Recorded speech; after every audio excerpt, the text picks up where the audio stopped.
My dear students, कैसे आप सभी। आई होप आप सब अच्छे होंगे। आज से कुछ महीने पहले क्लास 10 के बच्चों की टेंशन थी उनकी बोर्ड एग्जाम्स और उनकी पढ़ाई। जैसे ही वो टेंशन खत्म हुई, अब नई टेंशन क्रिएट हो गई, दैट इज स्ट्रीम सिलेक्शन।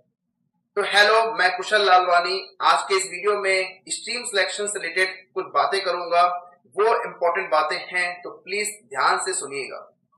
सबसे पहले अपने माइंड में डाल लीजिए कि स्ट्रीम सिलेक्शन लाइफ का इंपॉर्टेंट पार्ट है, आपके कैरियर का इंपॉर्टेंट पार्ट है, लेकिन ये पूरी लाइफ नहीं है। ठीक है, तो आज मैं अपने पिछले 10 साल का एक्सपीरियंस आपके सामने शेयर करने वाला हूं, जिसमें मैंने बहुत सारे प्यारे प्यारे बच्चे और उनके पेरेंट्स को गाइड किया है रिगार्डिंग स्ट्रीम सिलेक्शन। ठीक है, स्ट्रीम सिलेक्शन करते समय मैं आपको 3 इंपॉर्टेंट स्टेप्स बताने वाला हूं, प्लीज ध्यान से सुनिएगा। पहला स्टेप है area of interest.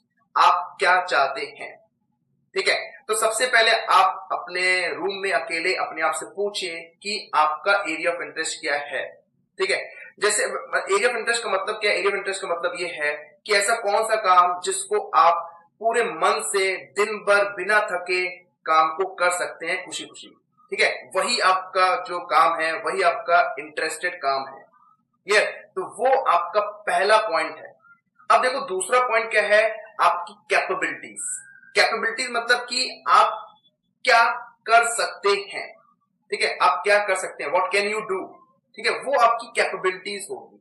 For example, मैं आपको बहुत बेहतरीन एग्जाम्पल दे रहा हूं। सपोज आप सलमान खान की मूवी देख रहे हैं, सलमान खान की बॉडी आपको पसंद आ गई, आपने सोचा कि चलो मैं सलमान खान की बॉडी की तरह अपनी बॉडी बनाऊंगा। ठीक है, तो एक चाहना, मतलब आपकी चाहत आई अंदर से कि आपको बॉडी कैसे चाहिए, सलमान खान की तरह। अब आप उसके सलमान खान की तरह बॉडी बनाने के लिए आपको देखो क्या क्या करना पड़ेगा, क्योंकि वो क्या क्या करता है।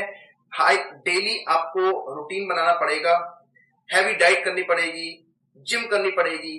तो ये सब अगर आप कर सकते हैं, मतलब ये सब कर सकते हैं, तो जो करेंगे वो आपकी कैपेबिलिटी होगी। आपका चाहना हो गया उसकी तरह body banana, that is your interest. ठीक है, अब उसको पाने के लिए आपको कुछ करना पड़ेगा ना, तो करने के लिए आपको क्या करना पड़ेगा, उसकी हैवी डाइट को फॉलो करना पड़ेगा। उसकी जिम जो करता है, जितने भी घंटे करता है उतनी जिम आपको करनी पड़ेगी। आपको रूटीन, प्रॉपर डेली रूटीन आपको फॉलो करना पड़ेगा, तब जाके आप उसकी तरह बॉडी बना सकते हैं। तो देखो एक चीज है कि आपको एक चाहना और उसको उसके लिए कुछ करना। ठीक है, दोनों चीज अलग अलग चीज है। बहुत लोग कुछ चाहते हैं, बहुत सारी चीजें चाहते हैं, लेकिन उसको पाने के लिए जो करना चाहिए वो कर नहीं पाते। ठीक है, तो मैं यही कहना चाहूंगा कि आप वो चीज चाहिए और जो आप चाहते हो उसको करने के लिए जो भी आपकी कैपेबिलिटीज हैं वो अगर आप कर सकते हैं, तो वही एरिया ऑफ इंटरेस्ट और वही आपकी कैपेबिलिटीज कहलाएगी। क्लियर। अब देखो बहुत इंपॉर्टेंट स्टेप, जो लास्ट स्टेप है वो है अवेयरनेस। अवेयरनेस का क्या मतलब है कि आप जिस फील्ड में आप जाना चाहते हैं उस फील्ड की पूरी जानकारी इकट्ठा करिए। अब वो जानकारी कैसे इकट्ठा करेंगे, पहला स्टेप है आप गूगल जाके करिए जो भी आपका एरिया ऑफ इंटरेस्ट है, जिस भी फील्ड में आप जाना चाहते हैं। सेकेंड है आप अपने सीनियर से, अपने रिलेटिव से, अपने फ्रेंड्स से, अपने टीचर से, अपने पेरेंट्स से डिस्कस करिए कि जिस फील्ड में आप जाना चाहते हैं उसके बारे में जानकारी पूछिए, कैसी होती है, क्या करना चाहिए, क्या क्या उस जर्नी में होता है, क्योंकि वो जो आपका सीनियर है उस जर्नी को फील कर चुका है। ठीक है, उस जर्नी में गुजर चुका है, तो वो आपको अच्छे से गाइड कर सकता है उस जर्नी के बारे में। तो एट लास्ट बस मैं यही कहूंगा कि देखो हर स्ट्रीम में अपना अपना स्कोप होता है, चाहे वो साइंस का हो, चाहे वो स्ट्रीम आपकी कॉमर्स की हो, चाहे वो स्ट्रीम आपकी ह्यूमैनिटीज की हो। ठीक है, हर स्ट्रीम में बहुत स्कोप है, बहुत स्कोप।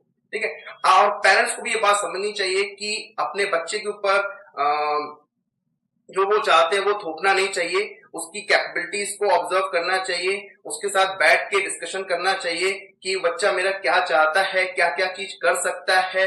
क्योंकि पेरेंट्स से मैं यही कहूंगा कि आज के टाइम पे बहुत सारे स्कोप हैं, हर फील्ड में अपना अपना स्कोप है।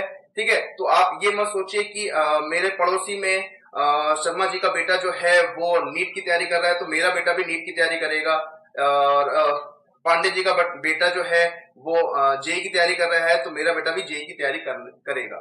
ठीक है, तो प्लीज ऐसे मत सोचिए, आपके बच्चे की खुद की कैपेबिलिटीज होगी, वही उसको करने दीजिए और उसके साथ बैठ के डिस्कशन करिए।